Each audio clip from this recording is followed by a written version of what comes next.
Régent Bourassa, policier à la Sûreté du Québec, à venir remettre l'attestation à sa fille Geneviève, embauchée par la Sûreté municipale de Saint-Jérôme.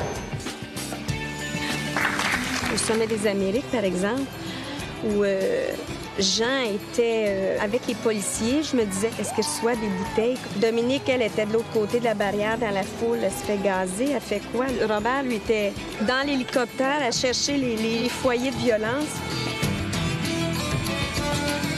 Maintenant, avec la déontologie, tu dis pas vous à un citoyen, ben tu as une plainte. Tant que mon père est rentré, c'était plus oui, monsieur. T'sais, maintenant, c'est plus mon chien, non, non. C'est plus dur. Moi, j'ai la regrette quand quelqu'un m'appelle un asti de chien. Que ça soit parce que je porte une chemise bleue, personnel. Tu m'appelleras pas l'asti de chien, c'est pas vrai. Hey, tu vas être poli quand tu vas me parler. Bonsoir, ici Alain Gravel. Bienvenue en Jeu. Nous avons un sujet cette semaine. La police serait-elle une affaire de famille? Comment la culture policière se transmet de génération en génération?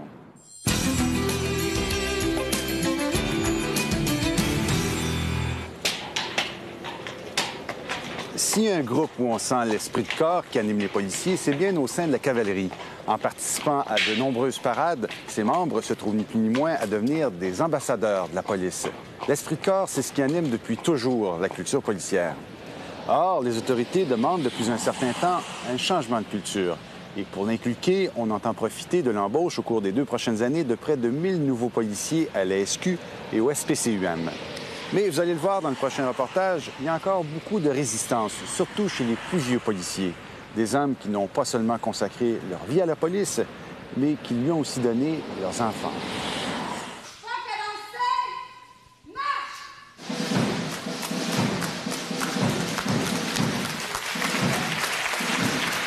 Pourquoi que je veux devenir policier? C'est parce que toute ma famille est dans la police. Mon père est policier, j'ai 2 de mes oncles. J'ai vu le milieu policier. Je veux combattre la criminalité, j'aime ça. Je sais pas, je trouve que essayer d'arrêter les voleurs, j'aime ça.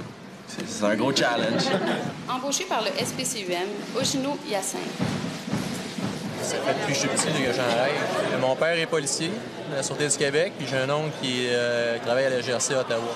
J'invite M. Gabriel Taddeo, policier carabinier retraité d'Italie, à venir remettre l'attestation à sa fille Giovanna.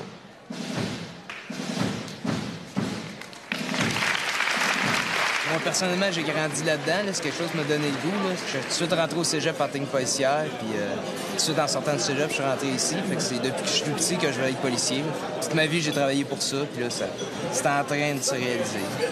J'invite M. Pierre Plante, policier à la Sûreté du Québec, à venir remettre l'attestation à son fils Éric. Disons, comme père policier, là, c'est une grande fierté. C'est une sensation qui est très profonde. J'ai jamais senti ça dans ma carrière. C'est la joie, c'est la fierté, c'est les efforts qu'Éric a mis, beaucoup. Avez-vous eu des images dans votre tête de vous à son âge? Ah oui, disons, l'Institut, moi, je viens régulièrement ici donner quelques cours à des policiers, puis je me revoyais ici. Depuis que je suis tout petit, que je suis fier de mon père. Là, quand j'étais plus petit, c'était un peu mon héros puis mon modèle. Là. J'invite maintenant M. Régent Bourassa, policier à la Sûreté du Québec, à venir remettre l'attestation à sa fille Geneviève, embauchée par la Sûreté municipale de Saint-Jérôme. Nous sommes à l'École nationale de police de Nicolet. La nouvelle génération de policiers semble avoir changé. Plus de femmes, de représentants de minorités visibles, moins de gros bras. Mais ce qui n'a pas changé à travers les ans, c'est la transmission du métier de policier de père en fils et en fille de plus en plus souvent. À chaque cérémonie de remise de diplôme à Nicolet, on compte toujours un certain nombre de pères à qui on accorde le privilège de remettre le diplôme de policier à leurs enfants. C'est des moments émouvants comme on ne peut pas s'y attendre. Parce que pour le père, je suppose que ça doit être une fierté, une preuve d'amour, tu sais. Dans le fond, il s'est identifié à son père.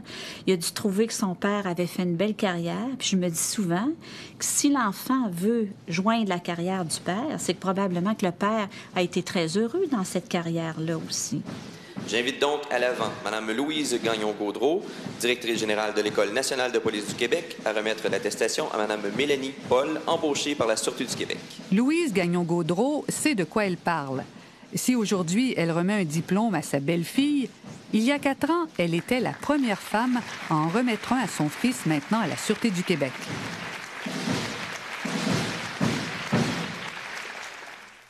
C'est vrai, on est associé avec des banques parce que c'est ouvert 24 heures par jour. Les policiers travaillent 24 heures par jour. Puis si tu cherches un café à 4 heures le matin, mais la seule place ouverte, c'était les Dunkin' Donuts.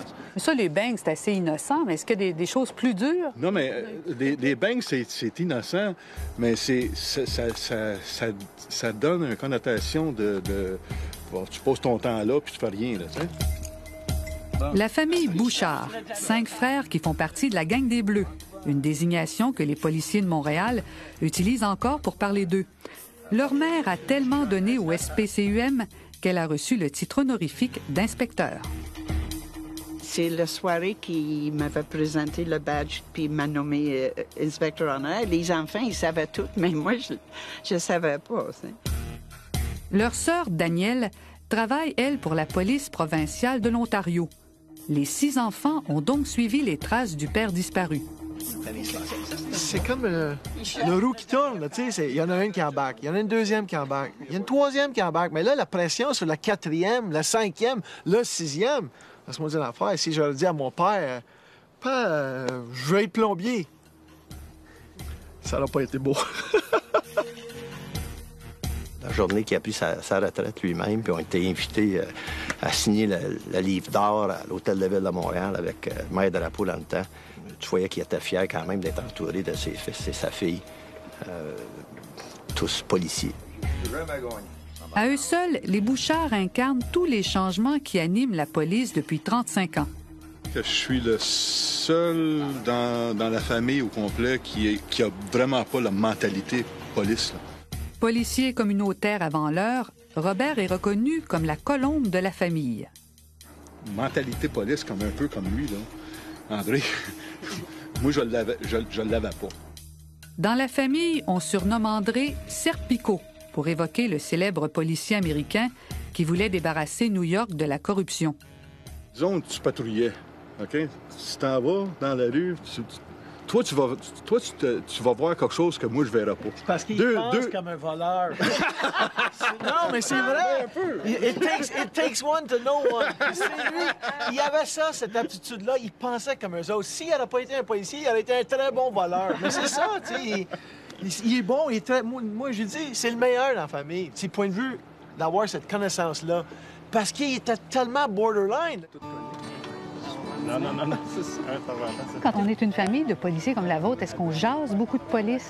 90 de notre discours. Ça prend quelqu'un qui met un haut là de temps à autre. Chez les Lafrenière, on compte maintenant 3 générations de policiers. Fils de policier, Robert, un haut gradé de la Sûreté du Québec, coordonne maintenant la lutte antiterroriste au Québec. Il y a Dominique, ma fille, qui est à la Sûreté du Québec et puis, pour des raisons professionnelles, ne peut pas identifier. Dominique a un conjoint qui est aussi policier, qui ne peut pas non plus être identifié. Je vais vous présenter René, mon frère. On travaille heureusement à la même unité. Et puis René est à la Sûreté du Québec depuis 26 ans maintenant. Mon fils Jean, le dernier mais non le moindre, qui est à la Sûreté depuis 3 ans, au poste de Matawini comme patrouilleur. Et mon épouse, qui fait l'équilibre dans tout ça, qui heureusement est musicienne et non pas policière. Depuis qu'ils sont tout petits, les enfants Lafrenière suivent la carrière de leur père, qui a été de toutes les opérations policières importantes. Combien de fois j'ai dit à mon père, je peux-tu y aller avec toi, tu sais? Parce que c'était beau, puis c'était tout le temps le fun, tu sais, c'était tout le temps amusant, dans le fond. Ça a l'air d'un jeu. Ce que mon père faisait, ça a l'air d'un jeu. On s'affronte comme ça depuis 1 heure à peu près ici. Il y a, je vous dirais, 200 ou 300 policiers. Aujourd'hui, le jeu a fait place à la réalité. Parfois, une grande opération policière peut réunir père, oncle, fils, fille, gendre, tous affectés à travailler au même événement. Au sommet des Amériques, par exemple, où Jean était avec les policiers, je me disais, est-ce qu'il reçoit des bouteilles? Comment est-ce qu'il vit ça? Dominique, elle était de l'autre côté de la barrière dans la foule. Elle se fait gazer. Elle fait quoi, là, elle? Est-ce qu'elle est en sécurité? Puis Robert, lui, était dans l'hélicoptère à chercher les foyers de violence.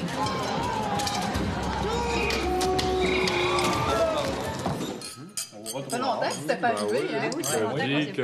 Marie-Hélène Boilard et son mari, Richard Carlos, ont eux aussi suivi les traces de leur père. Quand on est en retraite, on a le temps de faire du vin. J'ai vu mon père faire sa carrière, être heureux à la Sûreté du Québec, se lever tous les matins avec la bonne humeur et je pense que ça a comme suivi à un moment donné. Je voulais surtout pas qu'elle idéalise sa carrière et qu'elle s'imagine écouter comme des personnes qui écoutent des films à la TV et disent « Ah, carrière policière, c'est ce qu'on voit dans le film. » C'est pas ça. Marie-Hélène à cheval dans la nouvelle patrouille équestre de la SQ, Richard à moto. Il semble vivre la vie des héros des séries télévisées. Elle monte ses chevaux, moi je monte ses motos. C'est merveilleux. Comme la plupart des enfants de policiers, ils rêvent de travailler sur le terrain avec leurs parents. Ça a été un matin? Marie-Hélène a fait une journée de patrouille avec son père avant qu'il prenne sa retraite. C'est différent de ce qu'on connaît un peu. Richard se promet d'en faire autant avec son père, directeur de la police municipale d'Alma. Je pense qu'on va aller plutôt à l'été prochain, faire une journée de patrouille ensemble. Pourquoi vous voulez faire ça? Ben, lui, c'est le métier qu'il a adoré, qu'il aime, qu'il a fait depuis des années, qui a fait vivre notre famille. Puis il m'a transmis ce travail-là, l'amour de ce travail-là. Puis j'aimerais ça, là, avec mon père, faire une journée pour, je sais pas, peut-être le remercier de m'avoir ramené là-dedans. Royal du Canada à venir remettre l'attestation à sa fille, Nadia. Puis peut-être qu'on va avoir la chance de travailler ensemble. On s'en vient travailler dans notre coin. C'est vraiment l'habit rouge qui fait impressionnant. Puis depuis que je suis haute comme 3 pommes, tu sais, je vois mon père, puis c'est tout le temps, wow, c'est un beau bonhomme, fait que... fait que non, c'est vraiment, là, tu suis la génération. C'est moi qui vais prendre la relève de papa qui s'en va prendre sa retraite, là, t'sais.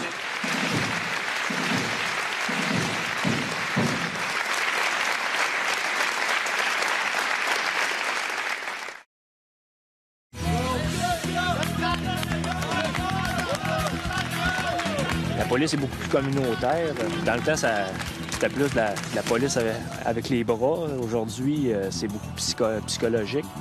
C'est pas du tout pareil. OK, on veut pas vous faire de mal, on veut juste vous aider, là. Aidez-moi, hein, quand j'ai souvent. Les vengeurs, les justiciers et ceux qui ont soif du pouvoir ou ceux qui me disent j'ai hâte d'avoir un arme, ne sont pas en bonne place. Parce que j'ai été 25 ans, moi, dans la police. Ça fait 25 ans que je suis policier. Il y a 2 fois que j'ai dû sortir mon arme. J'ai pas tiré, que j'ai sorti mon arme en prévention. Mon grand-père était policier au SPCUM à Montréal. Je suis policier à la Sûreté du Québec. Ma fille est d'un cadet policier de Montréal. Alors, je suis obligé de... D'ici 18 mois, ces élèves de 3e année en technique policière au cégep d'Annecy seront pour la plupart des patrouilleurs dans différents corps de police au Québec. L'autre chose aussi que je vous offre, compte tenu que je suis policier, c'est évident que, bon, j'ai un réseau de gens... Ne deviens pas policier qui veut. Le programme est contingenté. Au départ, ils sont environ 5 000 à vouloir s'inscrire dans les cégeps. Est-ce qu'il y a un problème multiculturel? Est-ce qu'il y a des communautés ethniques qui sont reliées à ça? Est-ce qu'ils sont dans les stupéfiants ou dans le taxage? Ne reste finalement qu'un peu plus de 700 étudiants à avoir survécu au processus d'élimination. Un caporal, un sergent ou un lieutenant. Donc, j'ai un rêve depuis tout petit de vouloir sauver la vie de quelqu'un. J'espère que la police va m'amener à faire ça. Depuis que je suis jeune, les gens m'appellent Madame Colombo. J'ai toujours voulu être enquêteur aux homicides. C'est mon rêve de jeunesse. Moi, je veux aller dans ce métier-là parce que c'est un métier non traditionnel, qu'il n'y a pas de routine.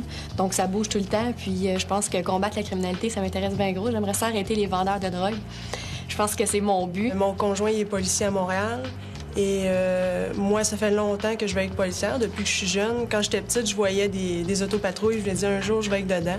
c'est possible que j'utilise des occasions. Depuis 5 ans, Robert Pouiti, policier bien connu à la suite de son travail de relationniste à la Sûreté du Québec, initie les étudiants aux différentes facettes de la culture policière. toi, c'est sûr qu'avec tes cheveux bleus, c'est tentant. Hein? Alors, je comprends que tu vas être à la police de Montréal, c'est pour ça que tu es en bleu, c'est ça? Si tu avais voulu aller dans la sortie, tu avais les cheveux verts. Alors, il leur rappelle que la société regardera à la loupe les policiers qu'ils deviendront. Je vais utiliser ça. Pourquoi je fais ça? Ça n'a rien à faire avec lui, c'est un exemple. C'est que dans la police, je pense que les gens s'attendent à voir quelqu'un qui ressemble à la majorité des citoyens. Alors, la majorité des citoyens n'ont pas une boucle d'oreille dans le nez. Il n'y a pas de marge de manœuvre pour les policiers. Moi, je leur dis, c'est blanc pur. Ça peut pas être blanc pâle, ça peut pas être blanc gris. C'est blanc pur et il faut fonctionner comme ça. Donc, vous n'avez pas une grande marge de manœuvre. Ça sera pas rose tous les jours, c'est certain. Puis surtout maintenant, avec la déontologie, tu dis pas vous à un citoyen, ben tu as une plainte. C'est pas facile. La relation entre les citoyens et la police, elle a beaucoup changé. Je trouve, dans le temps que mon père est rentré, c'était plus oui, monsieur, tu sais. C'était plus, on respectait la police. Maintenant, c'est plus, mon chien, non, tu sais, c'est plus dur. Maude Poiti a aussi décidé d'opter pour le même métier que son père. La balle qui a atteint le caporal Lemay n'est pas la balle d'un projectile de policier. Il y a été une période que je l'ai pas vu souvent, mais bon, je le voyais plus à la télé que je le voyais. Le CAM, comment il projetait l'information, c'est être au cœur de l'action, puis ça, je l'admire beaucoup pour ça. Comme la plupart des finissants en technique policière, elle admet que dès le cégep, ils apprennent à se serrer les coudes. Bien, c'est sûr que des fois, on est identifié. Veut pas le monde de technique policière, on est plus portés à se tenir ensemble. On est une gang, on est déjà une famille. Les gens sont ensemble pendant 3 ans à travailler avec le même objectif, à faire des simulations ensemble, à faire des recherches, des études, travailler ensemble. Donc, ce qu'on s'aperçoit, c'est que déjà, la culture policière s'installe. Mais c'est vraiment à l'École nationale de police que les futurs policiers développeront des liens qui dureront toute leur vie. Oui, je rentrais ça de même. Non, ça marchait pas. Pendant 13 semaines, les jeunes sont soumis aux rigueurs d'une vie quasi militaire. Il faut se serrer les coudes, il faut s'entraider, on n'a pas le choix. Tout seul, ici, on n'arrive à rien. Et en groupe, on arrive à quelque chose. Au niveau des chambres, on est 6 par chambre. Les 6 le matin, on se lève, on fait le ménage ensemble. On s'entraide pour faire le lit. Il y en a un qui est bon pour faire le ménage, il fait le ménage. Il y en a un qui est bon pour passer les chemises. C'est lui qui s'en occupe. À l'ère de la police de proximité, on apprend à ces policiers à privilégier l'approche communautaire. Le policier d'aujourd'hui doit savoir communiquer avec le citoyen qu'il protège. Il doit aussi posséder des notions de psychologie et de criminologie. C'était nettement la meilleure candidate. Louise Gagnon-Gaudreau, qui dirige l'École nationale de police depuis 1995, incarne bien le virage communautaire de la police. On peut changer la formation, mais ça prend plus de temps, changer la sous-culture. Il y a 20 ans, comme vous me posez la question, est-ce que j'aurais pensé devenir directrice d'une école de police? Jamais, il y a 20 ans. Puis je vous dirais même, il n'y a pas 10 ans. 10 ans, j'y aurais pas pensé. Vous demandez de faire un demi-tour sur vous-même lentement. Pourquoi je fais un demi-tour? Faites un demi-tour sur vous lentement. Vous êtes en état d'arrestation, monsieur. Selon la directrice de l'École nationale, les motivations de base pour devenir policier n'ont pas changé. Mais l'abolition des exigences relatives à la taille et à la force ont largement contribué au changement de profil du policier qu'on retrouve de plus en plus dans nos rues. Est-ce que vos malades vous font mal, monsieur? Non, ça va, ça va. D'abord, il y a 20 ans, j'avais une fille parmi 90 garçons. Maintenant, il y a des proportions de filles de 40 à 50 % dans les cégeps de Montréal. Ici, on a des proportions d'environ 30-35 % de filles.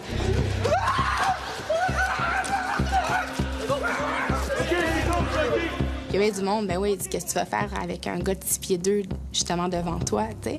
Mais comme j'ai dit, regarde, je pense que on n'est plus dans le temps de la police au gros bras, tu sais. Je veux pas une approche verbale, puis je te dis, c'est sûr que si à un moment donné, il y a plus une violence, c'est sûr que j'espère que mon coéquipier, il va plus prendre en charge ça, le physique, mais on va arriver sur une violence conjugale. Je pense que c'est moi qui va peut-être être plus avant-plan. C'est beau, Morin, OK. OK, monsieur Bernier, les gens premiers. OK, on va commencer avec Bernier. 80 à 90 % du travail policier, c'est d'aider la communauté, c'est de répondre à des appels de détresse, de misère humaine, etc. Donc, il faut qu'ils soient bien formés à l'approche communautaire, à l'approche victime, l'approche client. Ça fait mal, c'est quoi? Croisez vos jambes, croisez vos jambes. C'est quoi? Ça avait été poivreau, pas de Cayenne, monsieur. Ça fait mal! Les étudiants paient 4 000 $ pour la formation de 13 semaines à Nicolet.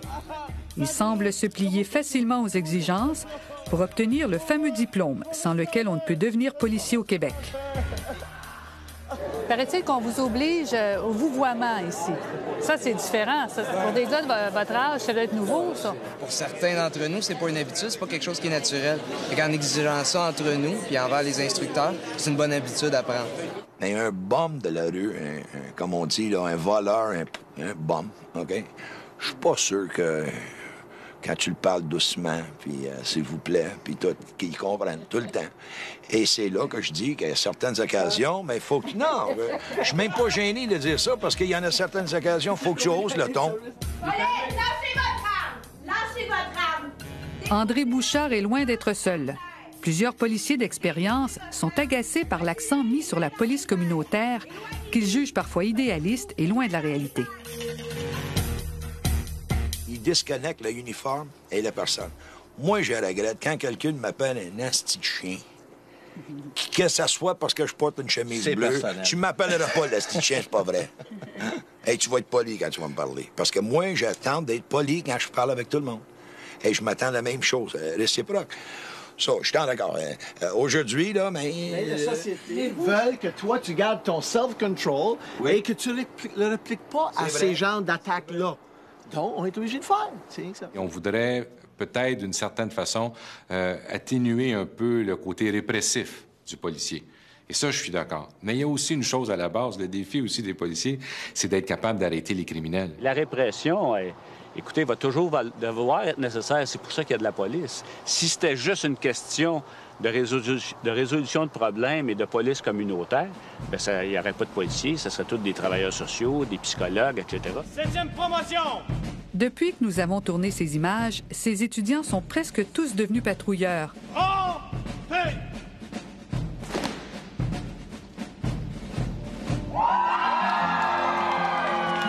En ces temps de recrutement et de réorganisation policière, le chômage n'existe pas actuellement dans la police. Ces jeunes, armés de leur nouvelle philosophie communautaire, se confrontent déjà aux réalités de la vie quotidienne d'un vrai poste de police.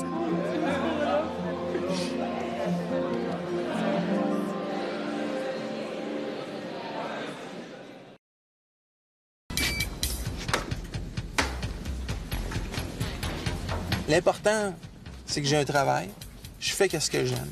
Une sécurité d'emploi assez grande à comparer aux autres compagnies.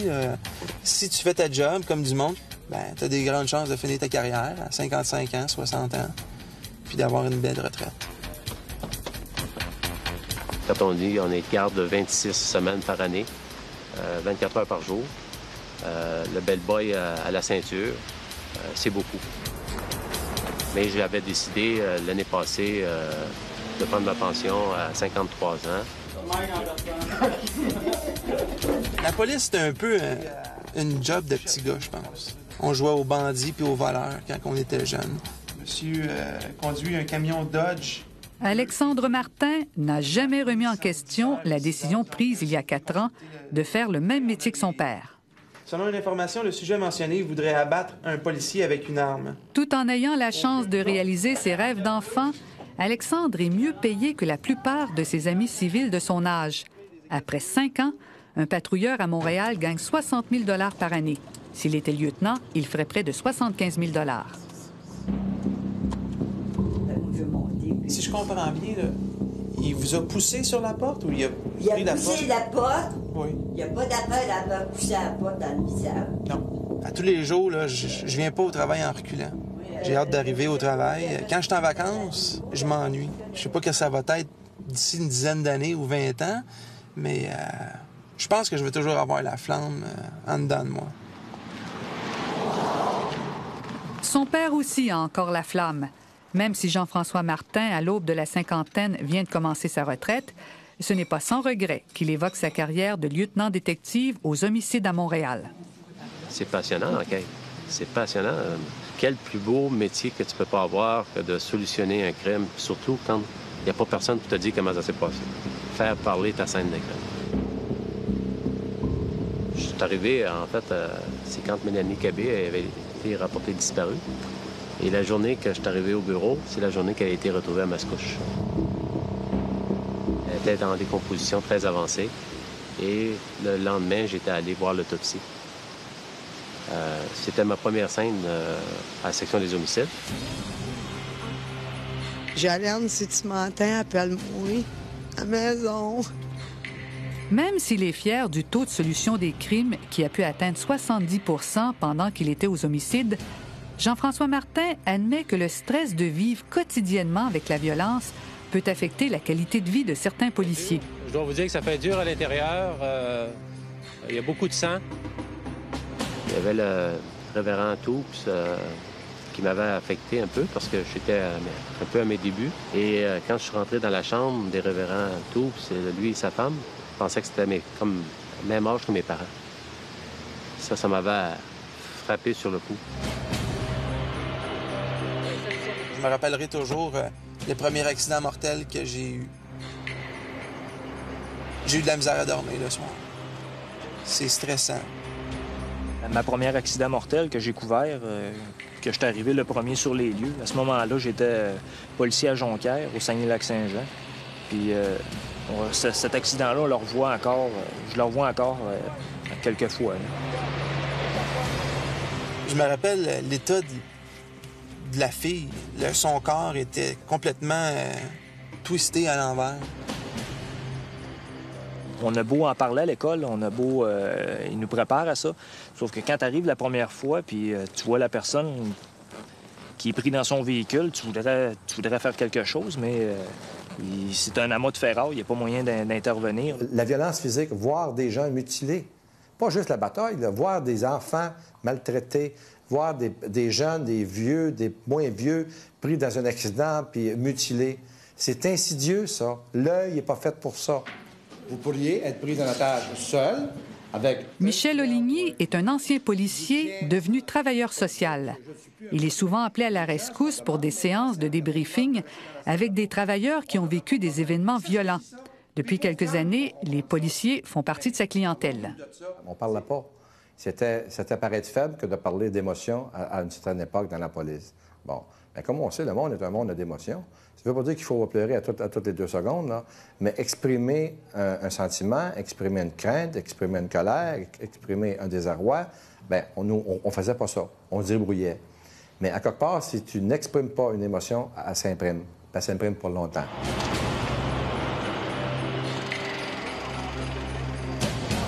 Je me rappelle comme si c'était hier de mon premier accident mortel que j'ai couvert. Je m'en rappelle comme si c'était hier. Et ça, c'est pas sûr que vous allez compter ça nécessairement à votre conjoint. Je suis pas sûr non plus que c'est une bonne idée de le faire avec votre famille aussi. C'est pas agréable. C'est des images d'horreur, c'est des moments difficiles, mais vous en parlez beaucoup avec le confrère. Et c'est une forme de ventilation. Et en fait, on s'extériorise un peu entre nous. Et je pense qu'il n'y a rien de mal là-dedans, au contraire. Le voisin de l'en arrière qui l'a menacé avec une pelle, il l'a traité de toutes sortes de noms. Encore un autre conflit voisin. Même si les policiers d'aujourd'hui ont accès à des services d'aide en cas de détresse psychologique, le partenaire patrouilleur est encore le premier confident, sinon l'ange gardien. Est-ce qu'il vous a fait des menaces? Ben, il est sorti avec sa pelle. OK. Mon partenaire, on devient comme une paire de fesses. Faut pas se quitter. Hein, les 2 fesses, ça reste ensemble. Je compte sur lui pour assurer ma sécurité, puis lui, il compte sur moi. Cette solidarité entre partenaires est une clé essentielle pour comprendre l'esprit de corps de la police, l'esprit de famille. C'est très intense ce que vous vivez dans les équipes de travail. Ben moi, je suis quelqu'un qui s'attache beaucoup avec ceux avec qui je travaille. Quand je me fais des amis, là, souvent, là, quand je changeais d'équipe, là, des fois, ça me fait un peu de peine. Là. Vous savez, quand vous êtes dans une autopatrouille, vous êtes sur une escouade spécialisée, oui, vous allez vivre des émotions fortes ensemble. La peur, des craintes, des ci, puis ça. Et ça rapproche les gens. C'est pour ça que ça l'explique des fois. Pourquoi que des femmes tombent en amour avec des gars dans la police et vice-versa, parce qu'on a vécu des choses ensemble, que personne ne pourra même imaginer des fois. Est-ce que c'est vrai qu'il y a beaucoup de femmes policières, justement, qui se retrouvent avec des policiers? Oui. Oui, la grande majorité, je vous dirais, qui ont des conjoints policiers. C'est devenu un phénomène. Les policières, qui représentent près de 10 % des effectifs de la SQ et 22 % de ceux du SPCUM, épousent majoritairement des policiers. Des policiers qui, plusieurs l'admettent, ont une vie plus régulière que leurs aînés. Aujourd'hui, c'est drôle. Un jeune policier frustré, il s'en va s'entraîner. Au Nautilus. Nautilus, puis ils sont en forme, nos policiers, aujourd'hui. Dans mon temps, là, t'étais frustré, t'avais une job, puis tu prenais un scotch, puis tu prenais 2 scotch, puis tu prenais 3 scotch. Des chiffres, des statistiques sur les effets de la violence chez les policiers, c'est à peu près impossible à obtenir. C'est un fait. La police n'aime pas dire du mal de la police. Les drames, des violences conjugales, il y en a énormément. Mais et des femmes, des conjointes qui sont tuées par leur conjoint, il y en a beaucoup au Québec. Il y en a trop. Mais si c'est un plombier, on dit pas un plombier a tué sa conjointe. Si c'est un policier, on va l'écrire, par exemple. Et comme dans tout métier, vous avez des policiers avec des problèmes d'alcool, vous avez des problèmes de gambling. Mais ces affaires-là, poussent le policier, là, comme dans n'importe quelle autre profession, de faire des gestes illégaux ou pas corrects pour payer ses dettes, des affaires comme ça. C'est là que ça devient dangereux, puis c'est là que ça devient, comme vous dites, un mauvais police. C'est pire qu'un mauvais police, c'est une criminelle rendu là. France! Ça fait 2 minutes, là, 5 minutes que tu laves les mains, là. Ouvre ça. Il est clair que les jeunes policiers proviennent d'une cuvée différente de celle de leurs aînés. Si les vieux routiers conviennent que les jeunes gèrent mieux leur stress et leur vie personnelle, ils les trouvent plus distants face à leur métier. Les jeunes polices qui rentrent dans la police, là, je le trouve, sont bien stricts, sont bien straight. Tu oses de dire un petit mot mal placé, là, not politically correct, puis là, mais c'est le drame du siècle. Je connais de jeunes policiers qui demeurent à Montréal, qui, leurs voisins ne savent pas qu'ils sont policiers parce qu'ils n'amènent aucune pièce d'équipement chez eux. Ils ne s'identifient pas comme policiers et pour eux, c'est un travail qu'ils font très bien dans le cadre d'un travail, mais d'une certaine façon, ne sentent pas ce besoin-là de s'identifier aux voisins. Je vais servir le mot anglais, sont family-oriented. Le gars ou la fille, ils font leur chiffre, puis à 15h15, ils s'en vont. Parce qu'il faut que j'aille au garderie chercher l'enfant, puis c'est parfait. C'est la mentalité d'aujourd'hui. Mais ça ne veut pas dire qu'ils sont moins passionnés. Les jeunes policiers, je crois, sont aussi passionnés, mais ils mettent la barre plus rapidement. C'est assez. Là, maintenant, on passe à autre chose. Là.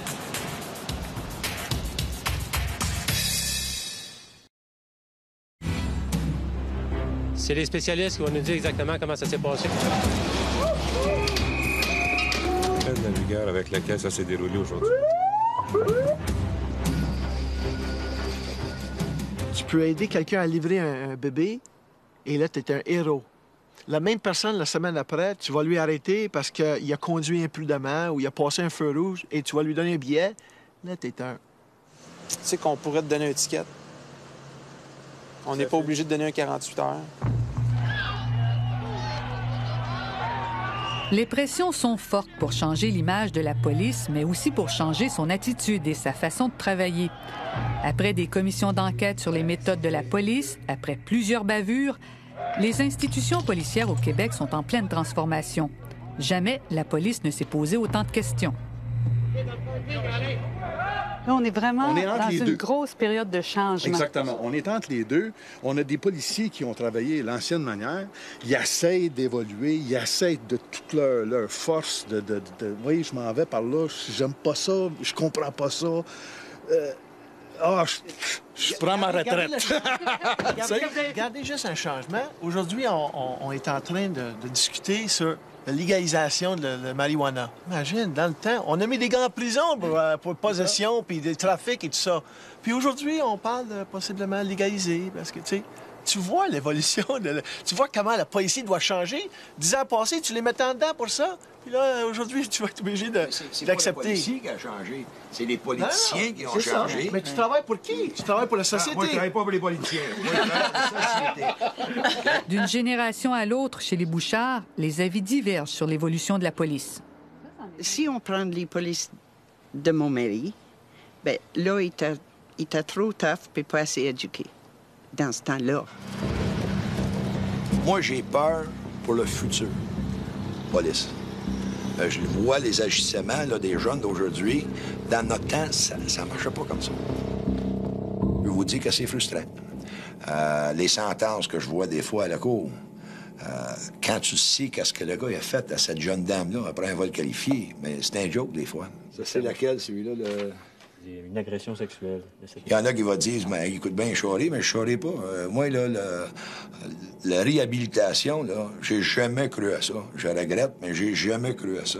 Moi, là, j'ai toujours, comme je vous ai expliqué ce matin, moi, il n'y en a pas de gris. C'est noir ou blanc. Moi, si vous voulez agir comme un animal, on va vous traiter comme un animal. Les prisons sont faites pour mettre des personnes dedans pour protéger les honnêtes citoyens. J'espère être capable de vous parler de ça peut-être demain. Est-ce que vous avez l'impression, parce qu'on sait que ça change beaucoup dans la police, que vous faites partie de la dernière race des vrais policiers? Oh, il y en a encore des très bons policiers. Peut-être des dinosaures comme moi, il en reste de moins en moins, ça c'est sûr. Mais il y en a encore des très bons. André Bouchard, comme plusieurs policiers de sa génération, trouve qu'il est plus difficile d'exercer ce qu'il considère comme étant le vrai métier de policier, soit la répression des criminels. OK, boss. OK. Salut. Mon lieutenant de taxi. Moi, là, je pense que le plus gros changement, écoute, c'est sûr, c'est la Charte des droits et libertés qui est rentrée en vigueur. Ça a tout changé les données. Là, c'est rendu, là, le criminel, OK, il y a plus de droits que les victimes. Puis là, si on ose de faire une erreur, oh mon Dieu, j'ai oublié de dire qu'il avait le droit d'appeler son avocat à 2h moins quart en place de 2h moins. C'est ridicule. Le système est rendu, là, qu'on protège plus les criminels que les victimes. On n'avait pas ça dans mon temps. Depuis l'arrivée du commissaire à la déontologie policière il y a 11 ans, qui reçoit les plaintes des citoyens, les policiers se sentent dans la mire de l'opinion publique. Il y a toujours une minorité vocale, puis je dis bien une minorité, qui chiale tout le temps contre la police. On ne fait jamais rien de correct et ils sont toujours devant les caméras pour nous dénoncer. Mais je pense qu'ils ne parlent pas pour la majorité. Je pense qu'il n'y a pas une profession aussi évaluée. Comment se fait-il qu'on se retrouve avec autant de causes en déontologie? Ils avaient tout le potentiel pour être d'excellents policiers. Qu'est-ce qui arrive?